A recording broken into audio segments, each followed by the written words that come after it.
샬롬, 우리 주 예수 그리스도께서 주시는 은혜와 평강이 충만할 수 있기를 기도하고 축복합니다. 함께 읽고 묵상할 말씀은 마태복음 6장 12절 말씀입니다. 우리가 우리에게 죄 지은 자를 사하여 준 것 같이 우리 죄를 사하여 주시옵고. 아멘. 주기도의 네 번째 내용인 우리의 죄를 용서하여 주시옵고에 대해 이제 이 기도가 개인의 삶에 어떤 영향을 미치는지를 생각해 보아야 합니다. 가장 먼저 고려해야 할 것은 죄가 가져오는 짐인 죄책감입니다. 우리는 죄책감에 대해 세 가지 중 하나의 입장을 취하기가 쉽습니다. 사실이 아닌 죄책감을 상상하며 혼자서 괴로워하거나 실제로는 죄책감을 부정하고 뻔뻔하게 살아가거나 아니면 그저 죄책감을 안고 살아가는 것입니다. 여러분은 어떤 입장을 취하고 계십니까? 우리 죄를 사하여 주시옵고라는 기도는 회개의 기도를 의미합니다. 좀 더 직접적으로 말하자면 이는 죄책감에서 벗어나기 위한 기도입니다. 아무도 온몸을 씻고 나서 외출한 후 돌아와 손발을 씻는 것을 이상하게 여기지는 않습니다. 회개는 본질적으로 씻김을 받는 행위와 같습니다. 그러나 많은 경우 온몸을 씻는 것과 외출 후 돌아와서 손발을 씻는 것을 구분하지 못하는 회개의 모습이 나타나는 것도 사실입니다. 자신의 죄를 용서해달라는 기도는 회개하는 죄인으로서 하나님께 나아가는 것이 얼마나 중요한지를 강조합니다.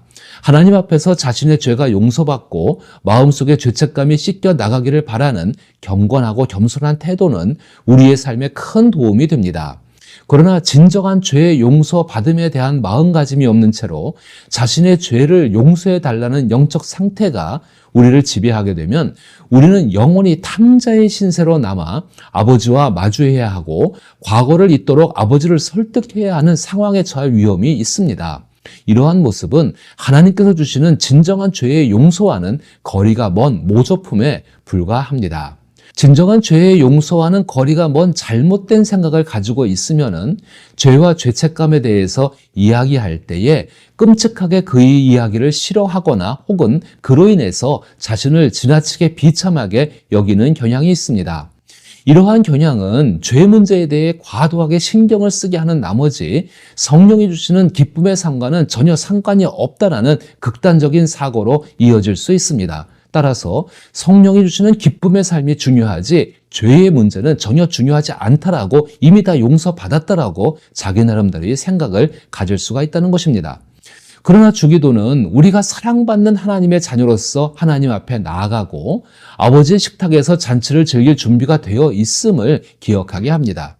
물론 식사 전에 손을 씻어야 되는 것은 중요한 것입니다. 우리는 여전히 죄를 고백하고 용서를 받아야 하지만 이는 아버지의 따뜻한 환대와 잔치에 대한 기대라는 더 큰 틀 안에서 이루어져야 한다는 것입니다. 아버지의 진심 어린 환대를 받았기에 우리는 아버지를 향한 사랑을 표현하고 아버지이신 하나님을 믿으며 이렇게 말할 수가 있습니다. 아버지, 제가 해결해야 할 어려운 문제가 몇 가지 있습니다.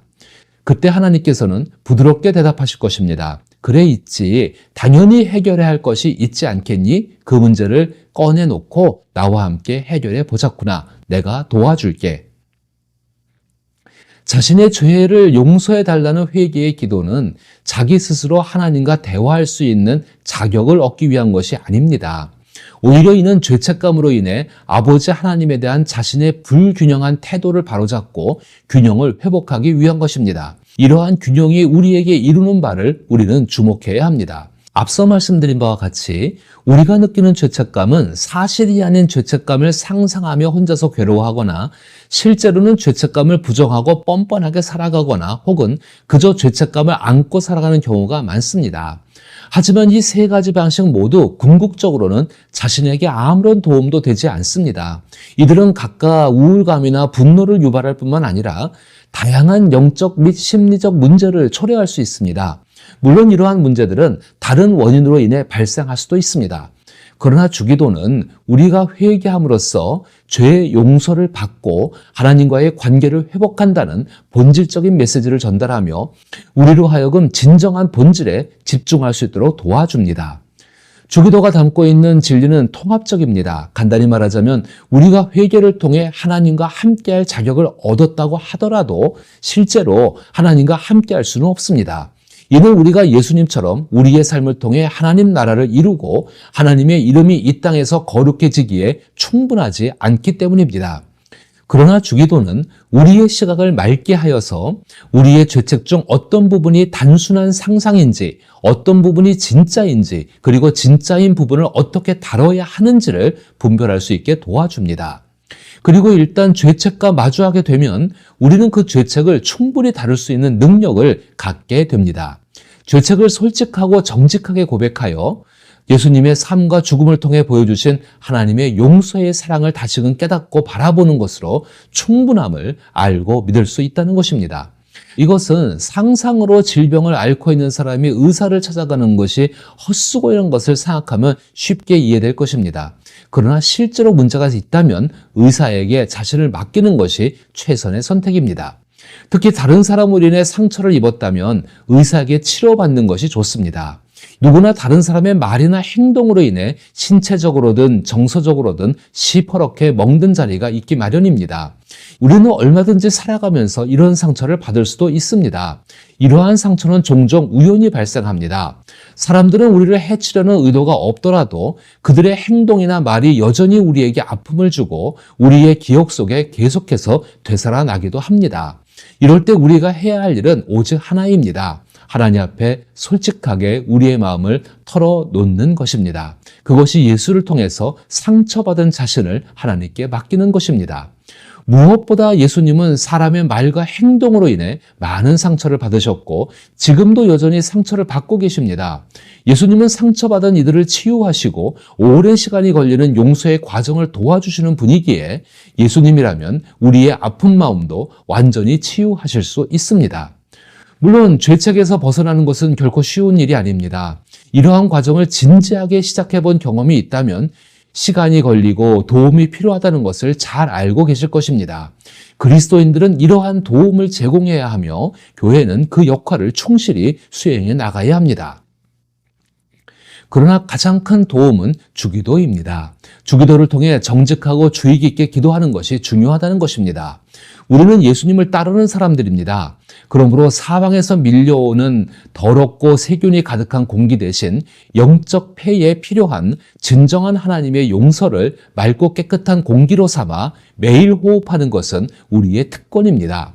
하나님의 신선한 공기를 들이마시기 시작하면 그 공기를 내쉬게 될 가능성도 높아집니다. 용서받았다는 것이 무엇인지 배우게 되면 다른 사람들을 용서하는 일이 가능해지고 그 과정이 참으로 즐겁다는 것을 깨닫게 됩니다. 이러한 묵상을 바탕으로 타인을 용서하는 것에 대해 생각해 보려 합니다.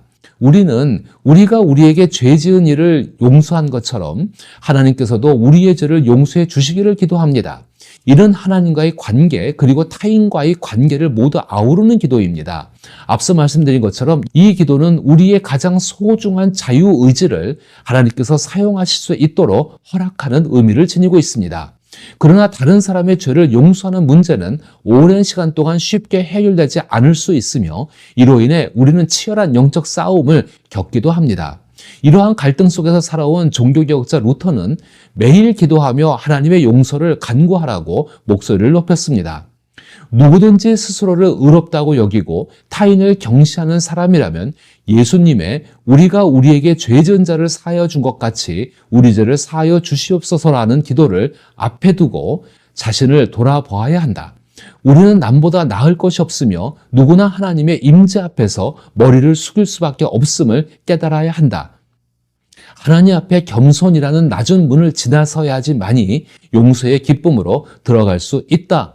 이렇게 말했습니다. 이 말은 다른 사람이 우리에게 죄를 지은 경우 그들을 용서하는 것처럼 하나님께서도 우리의 죄를 용서해 주시기를 바라는 것은 자기의 영적 실상에 대한 테스트로 여겼다는 의미입니다. 다시 말해 예수님은 우리와 하나님과의 관계를 다른 사람과의 관계와 연결지어 판단하신다는 것입니다. 자신의 죄를 깨닫지 못하고 하나님께 용서를 구하지 않는 것은 누군가에게 부당한 대우를 받았을 때 그 상대를 용서하지 않거나 그들의 이익을 고려하지 않는 것을 의미합니다. 따라서 해결되지 않은 아픈 상처는 하나님과의 올바른 관계가 형성되지 않는다는 신호로 해석될 수도 있습니다. 또한 원한을 품고 있다면 우리는 다른 사람을 용서하지 않으면서 동시에 자신의 죄는 하나님께 용서받기를 바라는 위선적인 태도를 취하고 있다는 것을 나타냅니다. 결국 우리는 하나님을 부정하지 않지만 하나님을 용서할 수 없다고 선언하는 처지에 이르게 될 것입니다. 다른 사람에게 받은 깊은 고통과 상처로 인해 용서하기 어려울 수 있지만 그럼에도 불구하고 원한을 품지 않기로 결심할 수는 있습니다. 비록 나에게 해를 끼친 사람이 사랑과 용서의 하나님과 깊은 관계를 맺는 것을 원하지 않을 수도 있지만 하나님께서 그를 버리시거나 그의 행동에 따라 보복하시기를 바라지 않을 수는 있습니다.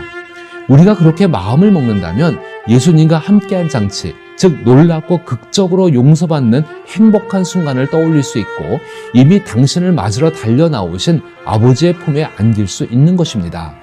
다른 사람을 예수님처럼 용서하는 것은 멀고도 험한 긴 여정입니다. 그러나 그 과정을 통해 우리는 예수님의 모습을 닮아가게 됩니다.